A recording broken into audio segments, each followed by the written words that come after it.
اب یہ ہے کہ یہ عید شروع کب ہوتی ہے؟ چاند نظر آنے پر، جس کے بارے میں ہلال عید پیچھے آپ پڑھ بھی چکے ہیں دوسرے پارے میں، یسألونک عن الأہلہ قل ہی مواقیت للناس والحج. لوگ آپ سے چاند کے بارے میں سوال کرتے ہیں، انہیں بتا دیجئے کہ یہ لوگوں کے وعدے کے وقت اور حج کے موسم کے لیے ہے، یعنی وقت کو جاننے کا ایک ذریعہ ہے. عید کو پہچاننے کا ذریعہ بھی یہ چاند ہی ہے. اب یہ ہے کہ جس رات کو عید ہوتی ہے، جسے ہم چاند رات کہتے ہیں یا شب عید کہتے ہیں، اس رات کو عموماً لوگوں کے اندر خوشی کی ایک لہر دوڑ جاتی ہے، اور اس خوشی کے اظہار کے لیے لوگ مختلف طریقے اختیار کرتے ہیں. اللہ سبحانہ وتعالی اپنے فرشتوں سے پوچھتا ہے، اور فرشتے بھی اس وقت دنیا والوں کی عید پر خوش ہو رہے ہوتے ہیں، ان سے پوچھتا ہے کہ بتاؤ جب مزدور اپنی مزدوری پوری کر چکے تو اس کی کیا جزا ہے؟ یعنی ان میرے بندوں نے پورا مہینہ روزے رکھے، نمازیں پڑھی، قرآن پاک پڑھا، اب ان کی جزا کیا ہے؟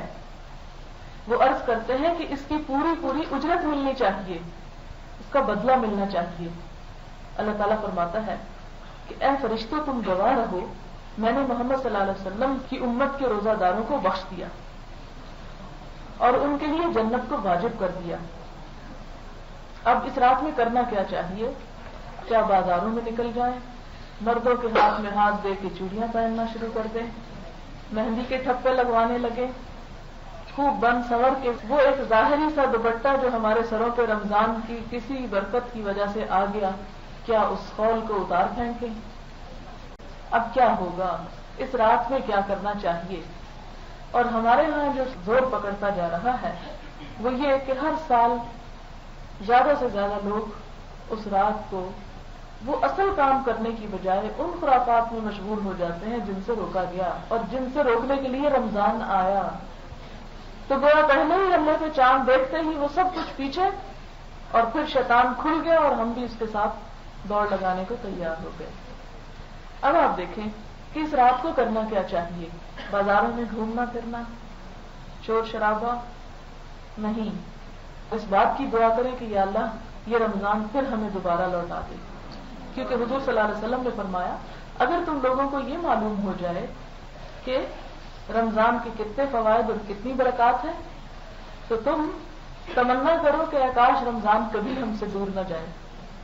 اسی لیے اہل ایمان عید کا چاند نظر آنے پر جہاں خوش ہوتے ہیں وہاں ان کی آنکھوں سے آنسو بھی چھلک جاتے ہیں، کیونکہ وہ اس عظیم مہینے کے رخصت ہونے پر اداس بھی ہو جاتے ہیں. عید کی صبح ہو گئی، رات گزر گئی، صبح ہو گئی، اب کیا کرنا ہے؟ ہر طرف چہل پہل ہے. آج کے دن اللہ تعالیٰ بے شمار فرشتوں کو روزہ داروں کے استقبال کے لیے رضاکارانہ حیثیت سے ہر گلی کوچے اور راستوں میں کھڑا کر دیتا ہے. ہر طرف فرشتے پھیل جاتے ہیں عید کی صبح کو، اور آپ دیکھتے ہوں گے کہ عید کی صبح کا سورج ایک خاص قسم کی تسکین اور ایک خاص قسم کے روشنی کے ساتھ نظر آتا ہے.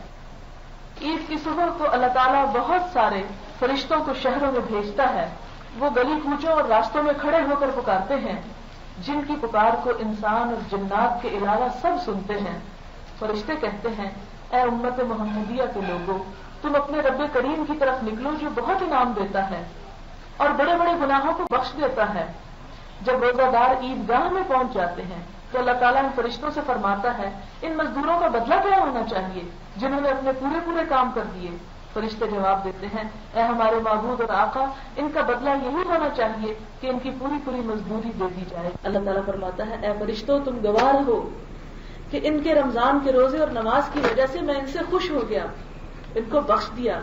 اللہ تعالیٰ فرماتا ہے اے میرے بندو تم مجھ سے مانگو، میں اپنی عزت اور جلال کی قسم کھا کر کہتا ہوں کہ اس اجتماع میں دنیا اور آخرت کی جو کچھ بھلائی مجھ سے مانگو گے وہ میں دوں گا اور تمہارا خصوصی خیال رکھوں گا.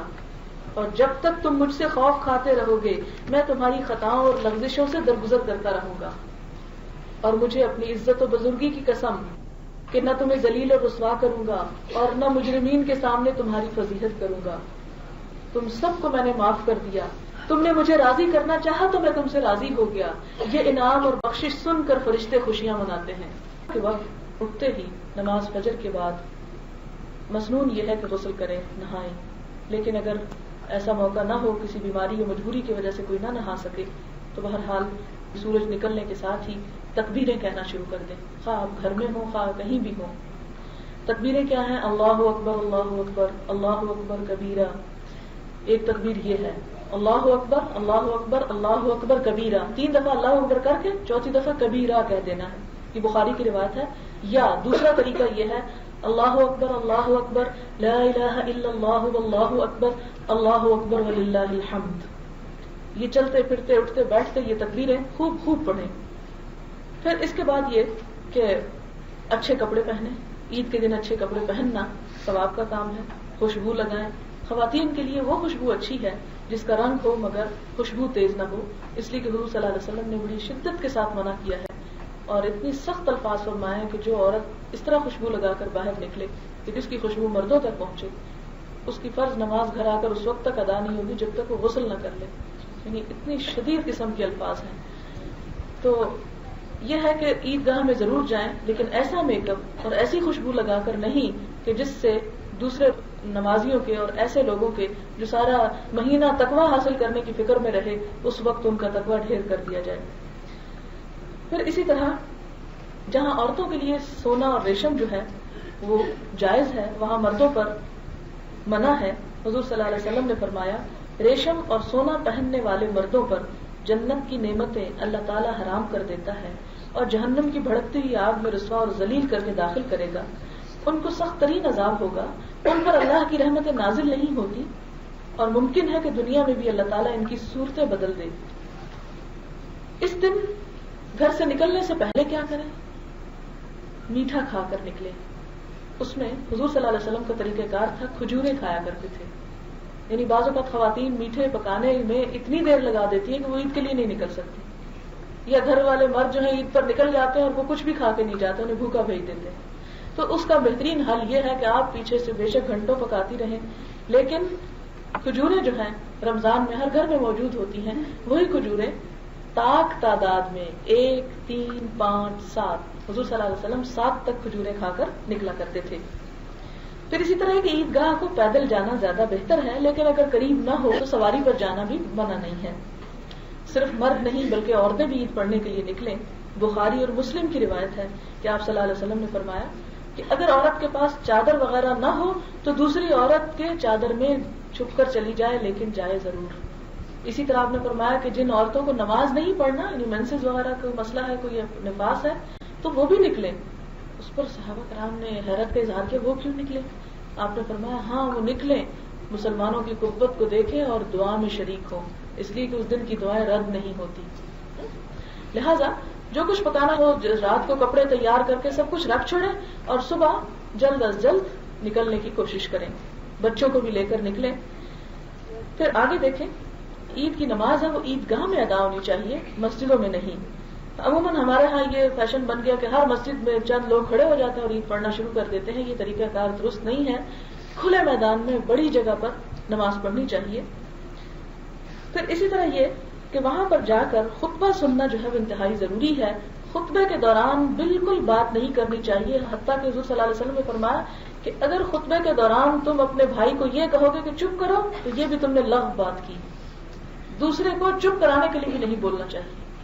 اور ہمارے ہاں لوگ عید ملنا شروع ہو جاتے ہیں، مبارکیں دینے شروع ہو جاتے ہیں، آنکھیں بچاتے سر جھکاتے بندہ کسی گوشے میں گھس ہی جائے تو بھی بڑی مشکل ہو جاتی ہے کہ کس طرح اپنے اس دھرم کو، ایمان کو قائم رکھے یہاں کہ ہر طرف جہالت کا دور دورہ، لوگوں کو پتہ ہی نہیں کہ اس وقت کرنا کیا ہے.